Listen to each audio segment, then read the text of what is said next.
She should not be employed as any kind of a public health person. And basically, then when I was later in Tennessee, Washington State decided to get revenge against me. They didn't like the fact that I had escaped their little trap,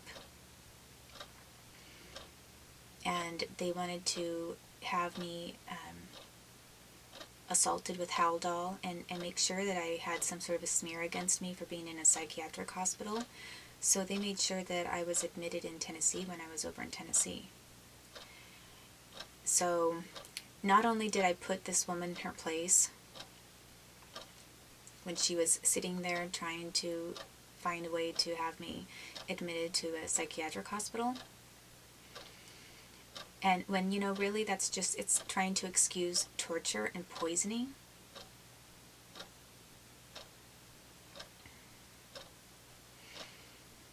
After that, I remember later, I'm sure they didn't forget about me, because I later tried to contact her, and I tried to find out if that information had been added to my chart, the lab results, and I found out it had not. Somebody looked for me from that place, and they told me, no, that information is not in your chart. And I said, well, I would like to have it added, because she told me that she wasn't going to put it in my chart notes. And I thought, well, why would she try to deliberately keep it out of my chart? If she's going to make a file on me, then I would add relevant information. And she didn't do that. And then I asked her to... I then tried to contact the director of the entire hospital, because it kind of went up the ladder of persons who ran the psychiatric hospital, and I was trying to make a complaint about her because of what she had done. And I left messages and email with him, but nobody ever returned my call.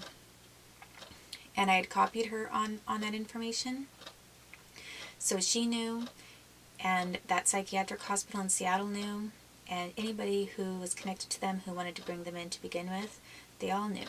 And they all knew that I had shot them down on their attempt to smear me after I was assaulted.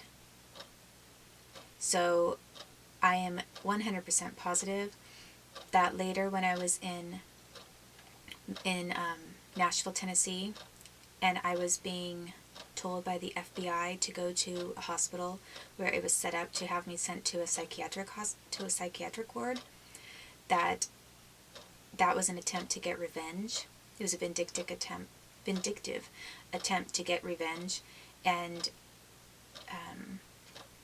to feel self-satisfied over their failure at having me admitted on false grounds in Seattle first. And after I was released from that hospital, because they couldn't do anything, it was after that I lost my singing voice, because I was then targeted again, and I was tortured again. And after they had just threatened to put me in a psychiatric ward, she also told me, if you show up again, we'll be taking you away, is what she said. So basically, then I was being tortured and assaulted, and everyone knew that I had been threatened too, that if I showed up again in the emergency room, after being assaulted, basically people knew that if they did something to me, that I would be too afraid to go to the emergency room, because they were threatening to take me to the psych ward. Because they would say the next time that I really did sound crazy, or that it was, this next time I didn't have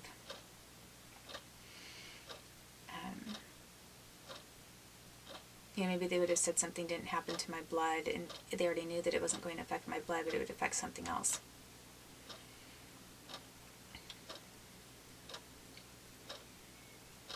And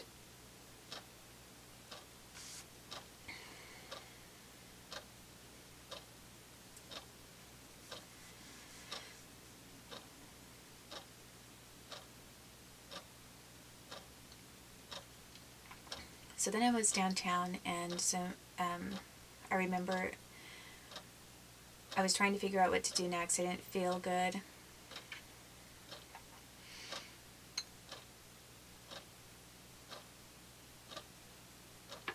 And I was in the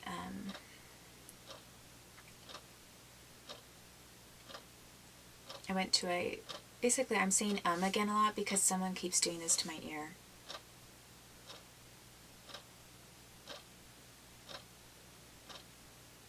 And when I say someone, I'm talking about military technology and things that continue to be done to me.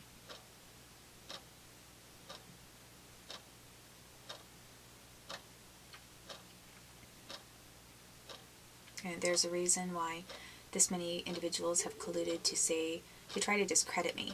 I even saw something recently in an article. They've even used the media to try to, I think they're worried that if a few people start to wonder if what I'm saying is true, that they could get caught. So I've seen all kinds of crazy things come up, which I'm going to write about in my blog, but I can't address it right now because it'll be really off subject and very tangential. But but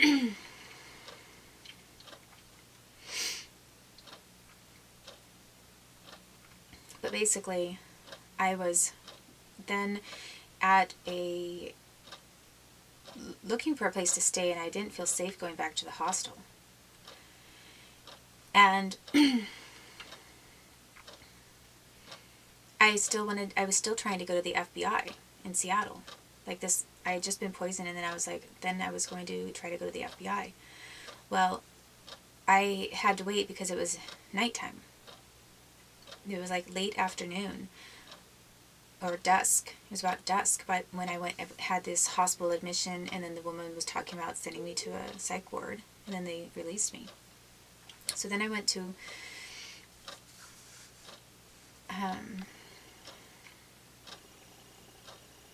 pretty sure it was dusk. It was around lunch. It seemed to be a little bit later in the day, like afternoon. And at some point around either that day or the very next morning, I think it was that night. It was that night. I then went to an Irish pub.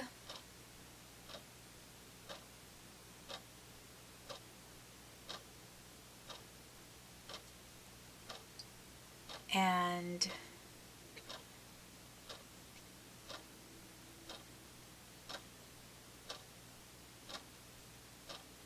oh, wait a second.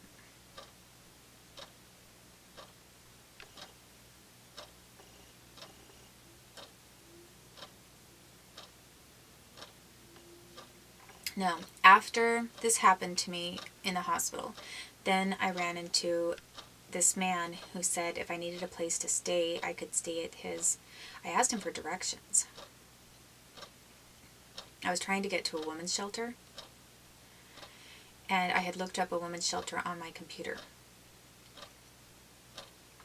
And actually, I was first told to go to this Catholic church, so I did. I went to this Catholic church and asked him, and then he said go to this women's shelter. So I started going towards it was a Catholic church that was next to the hospital I'd just been to, the Virginia Mason Hospital. And I talked to a priest that was there, and he told me, we can't help you here. They had some kind of a temporary women's place there, but they said it was full or they couldn't help at that time. He said, go to this women's shelter. And basically the only place that I had been directed towards was this one church as the only resource in the area.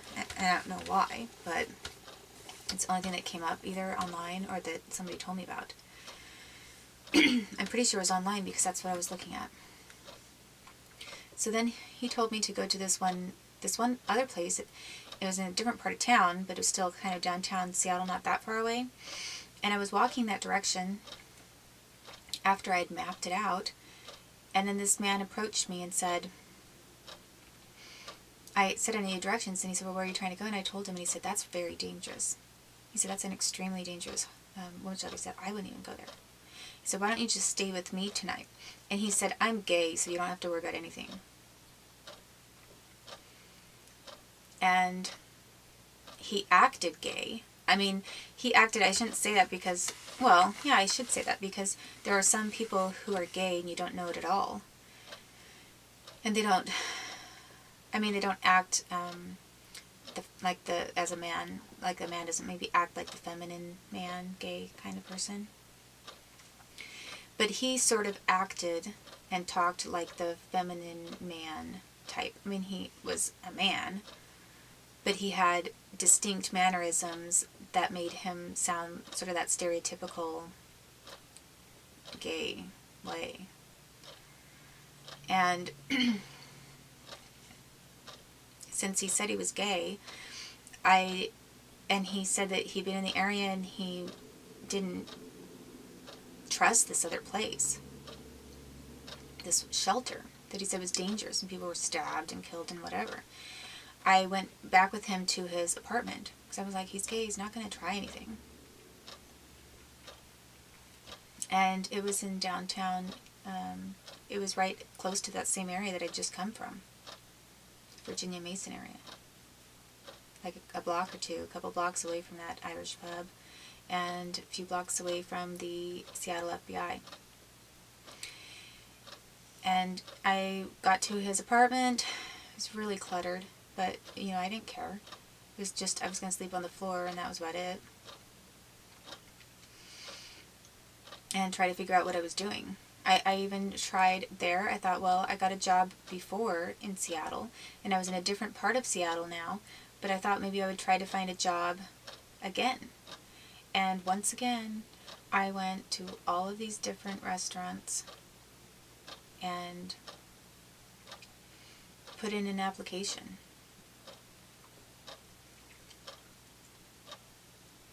I talked, you know, went door to door, asked people if they were hiring, asked around. It was kind of like I was a laughing stock. It was going to go nowhere. I could feel that distinctly from Seattle in that area. It was like everybody around me were people that hated me. They all knew, I mean, a lot of people there in that area knew who I was. And I found out later that I was right in between the Canadian Embassy and the Seattle FBI offices. So it wasn't, you know, an area that was really, that loved me. And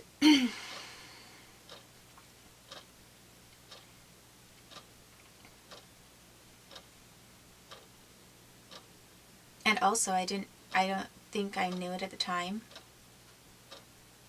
but and maybe she got that job there later, but the woman that I had initially stayed with, she started working down there at the Pioneer Market area.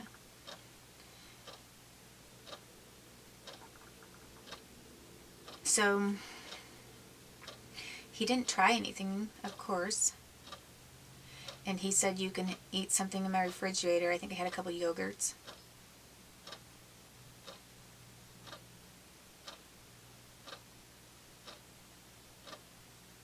I mean, I had only what was sealed, what appeared to be sealed or looked completely safe, like there was no way for it to be tampered because of what I'd just been through. And he didn't have a lot, but I thought it was nice of him to make, you know, to offer to help. But then I wasn't sure why then later something, I was tortured again after I gave him some information. And I left his place. I mean, he said I could stay there for a few days, and I left his place to go. I think I went then to the FBI offices. And